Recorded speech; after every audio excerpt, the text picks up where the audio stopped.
नमस्कार भक्तों, स्वागत है आपका भजन भक्ति पूजा चैनल पर, जहां भक्ति सिर्फ सुनी नहीं जाती, दिल से महसूस भी की जाती है। आज हम लेकर आए हैं एक ऐसी पवित्र कथा जिसे सुनते ही मन शांत होता है और आत्मा में एक दिव्य ऊर्जा का जन्म होता है। ये है उत्पन्ना एकादशी की अद्भुत, दिव्य और कल्याणकारी कथा। वो तिथि जब स्वयं भगवान विष्णु के तेज से एक अद्भुत शक्ति प्रकट हुई थी, जिसे हम एकादशी के नाम से जानते हैं। आइए भक्तों, शुरू करते हैं इस पावन कथा को। बहुत समय पहले देवताओं पर संकट छा गया था। असुरों से हर युद्ध में वो हारने लगे थे। देवगुरु बृहस्पति ने उन्हें विष्णु की शरण लेने को कहा। देवताओं ने मिलकर भगवान विष्णु से प्रार्थना की। भगवान ने कहा, धर्म की रक्षा के लिए शक्ति जागृत होगी। तभी दिव्य तेज से एक अद्भुत शक्ति प्रकट हुई। वही शक्ति आगे चलकर एकादशी कहलाई। इस जन्म से इसे उत्पन्ना एकादशी कहा जाता है। ये शक्ति पापों के नाश की प्रतीक थी। इसका तेज देवलोक तक फैल गया। तभी मुर नामक असुर देवताओं पर हावी था। एकादशी ने उसी दैत्य का संहार कर दिया। देवताओं में फिर से आशा का प्रकाश लौटा। ब्रह्मांड में शांति स्थापित हुई। विष्णु भगवान प्रसन्न होकर बोले, यह तिथि पवित्र होगी। जो व्रत करेगा उसे दिव्य फल प्राप्त होंगे। उत्पन्ना एकादशी सभी एकादशियों की जननी भी कही जाती है। यह आध्यात्मिक जागरण का प्रथम द्वार है। इस दिन व्रत मन को पवित्र बनाता है। नकारात्मक ऊर्जा स्वतः नष्ट हो जाती है। मन में स्थिरता और शांति आती है। जीवन में शुभ अवसर बढ़ते हैं। व्यक्ति को नए संकल्पों की शक्ति मिलती है। ये व्रत आत्मा को गहरी ऊर्जा प्रदान करता है।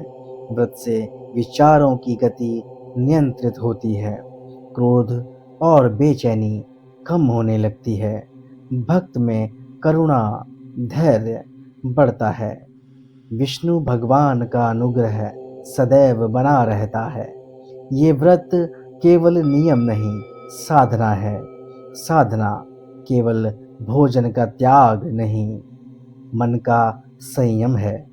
उत्पन्ना एकादशी हर घर में सौभाग्य लाती है, इसलिए इसे विशेष महत्व दिया गया है। व्रत अगले दिन द्वादशी पर खोला जाता है। सबसे पहले सही पारण समय देखना जरूरी है। सूर्योदय के बाद द्वादशी के भीतर पारण करना चाहिए।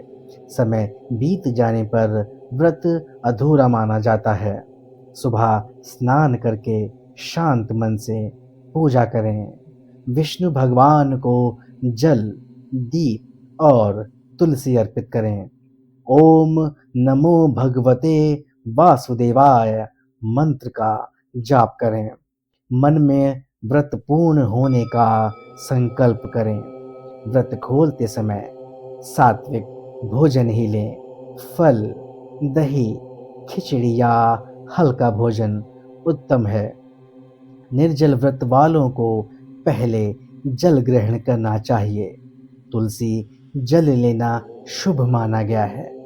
मन शांत रखकर धीरे धीरे भोजन करें।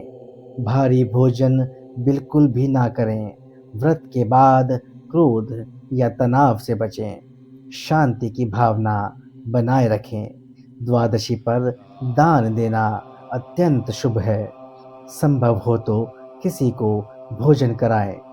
ये व्रत के फल को कई गुना बढ़ा देता है। घर में सकारात्मक ऊर्जा फैलती है।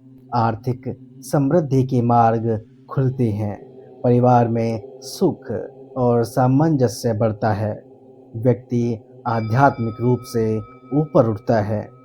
व्रत की पूर्णता आत्मा में शांति लाती है। व्रत केवल परंपरा नहीं, आत्मशोधन है। ये मन और शरीर को पुनः संतुलित करता है। हर चिंता धीरे धीरे दूर होती है। व्यक्ति में नया आत्मविश्वास जन्म लेता है।